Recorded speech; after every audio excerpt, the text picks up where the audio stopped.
অভাগার দেশে অভাগা যেদিকে তাকায় সাগর শুকিয়ে যায় না।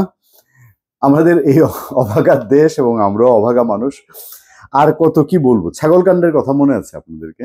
ওই যে এনবিআর এর মতিউর রহমান, এবছর খুব আলোচনা হয়েছে। উচ্চ বংশীয় ছাগল, 15 লাখ টাকা দিয়ে ছাগল কিনছিল। কে কিনছিল? মতিউর নিজে কিনছিল না, কিনছিল তার ছেলে। তারপরে সেই রেশ আজকে 2-3 কোরবানি ঈদ চলছে না। এবং কি হয়েছে, মতিউর এখন জেলে, তার এক স্ত্রী জেলে, তারপরে আরেক স্ত্রী, মেয়ে, তারপরে ছেলে সব দৌড়ের উপরে পলাতক, চলছে না? আচ্ছা, কেন এই কথাটা বলছি? আমার সামনে একটা খবর আছে, খবরটা এবং যেটা আত্মপক্ষ সমর্থন হয়েছে সেই সমর্থন শুনে আমার মতিউরের, সেনবিয়ারের মতিউর এবং উচ্চবংশীয় ছাগলখানার কথা আমার মনে পড়েছে। সেই ছাগলখানা অসুস্থ, পত্রপত্রিকায় এই ছবিও দেখেছি। আল্লাহ মাবুদ, যে এই ছাগল এখন কতটা অসুস্থ, বাংলাদেশে এই কোনো মিডিয়া, টেলিভিশন মিডিয়া এটা লাইভ করে নাই। আচ্ছা, সেই উচ্চবংশীয় ছাগলের পরে এবার একখানা খবর আছে যে দুবাইতে মেয়ের ফ্ল্যাট কেনায় আমার কোনো সম্পর্ক নেই, জয়ের অভিযোগ প্রসঙ্গে গভর্নর। নিশ্চয়ই খবরটা কেউ কেউ আপনারা দেখেছেন।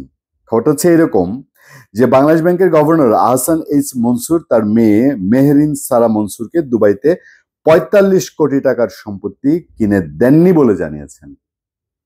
আমরা এক সময় যেমন ক্ষমতার পালাবদল হয় না, নিউজের কিছু টেকনিক আছে।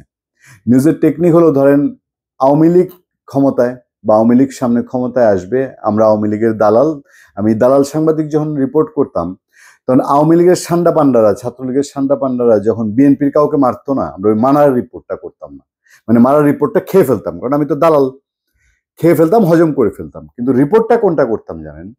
যে ছাত্রলীগ কোনো কারণে যদি ওই ছেলেটাকে বহিষ্কার করতো বা ওখানে যদি লুটপাট হয়ে থাকতো, কিছু জিনিস উদ্ধার করে দিত, যে ওই যে ছাত্র দলের আক্রান্ত ওই ছেলের লুটকৃত এরকম জিনিসপত্র উদ্ধার হয়েছে এবং ছাত্রলীগের এই ছেলে বহিষ্কার হয়েছে, সেই নিউজটা আমরা করতাম।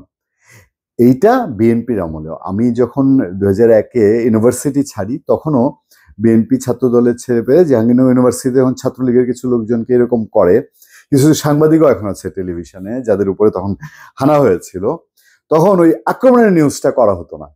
তখন বিএনপি পন্থী কিছু পত্রিকা ছিল, সেখানে আমরা তখন বিএনপির দালাল, মানে আমরা তখন বিএনপির দালালি করি, মানে আমরা বলছি যে সাংবাদিকরা আমরা করি আর কি, পার্টিজান সাংবাদিকতা।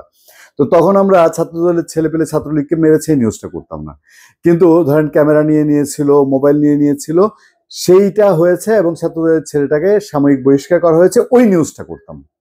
তো এখন এই নিউজটা পরে আমার এই টাইপের নিউজের কথা মনে পড়ছে, যে যেখান থেকে ঘটনার সূত্রপাত সেই নিউজটা হয়নি। আহসান এইচ মনসুর তিনি বলেছেন যে তার মেয়ে 45 কোটি টাকার ফ্ল্যাট কেনেননি, এটা হচ্ছে মূল নিউজ। আচ্ছা, ফেসবুকে এক পোস্টে ক্ষমতাচ্যুত প্রধানমন্ত্রী শেখ হাসিনার ছেলে সজীব ওয়াজেদ জয়ের আনা অভিযোগের পরিপ্রেক্ষিতে মঙ্গলবার দ্য বিজনেস স্ট্যান্ডার্ডকে দেয়া এক সাক্ষাৎকারে এটা বলেছেন আহসান এইচ মনসুর। তিনি বলেন, এটি আমার মেয়ের সম্পত্তি, যে আমি গভর্নর হওয়ার অনেক আগে 2023 সালে কেনা হয়েছিল। আমার মেয়ে বিবাহিত এবং ব্যবসার কারণে দুবাইয়ে তার স্বামী ও সন্তানের সঙ্গে থাকে।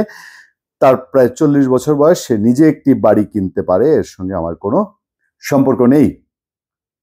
সেখানে বলা হচ্ছে নিষিদ্ধ সংগঠন ছাত্রলীগের কেন্দ্রীয় নির্বাহী কমিটির সাবেক সাধারণ সম্পাদক SM জাকির হোসেনের একটি পোস্ট সোমবার শেয়ার করেন সজীব ওয়াজেদ জয়। ওই পোস্টে বলা হয়, জুলাই ষড়যন্ত্র বিপ্লবের পর হঠাৎ বাংলাদেশ ব্যাংকের গভর্নর হয়ে যাওয়া আহসান এইচ মনসুর তার আদরের মেয়ে মেহরিন সারা মনসুরের নামে গত 24 ডিসেম্বর 2024 সালে মাত্র 45 কোটি টাকায় ফ্ল্যাট কিনে দিয়েছেন। পোস্টটিতে আহসান এইচ মনসুরের অর্থ পাচারের সঙ্গে জড়িত বলে অভিযোগ করা হয়। দৈনিক যুগান্তর বলছে, দৈনিক যুগান্তরে এই নিউজটা আছে। এরপর আবার এটা নিয়ে আরো কিছু ক্লিয়ারিফিকেশন দেওয়ার চেষ্টা করেছেন আহসান এইচ মনসুর। আমি আহসান এইচ মনসুর নিজের দেশ থেকে টাকা পাঠিয়েছেন, তার মেয়ে কিনেছেন, এটা আমার বলার কোনো সুযোগ নেই, যুক্তিগত নেই।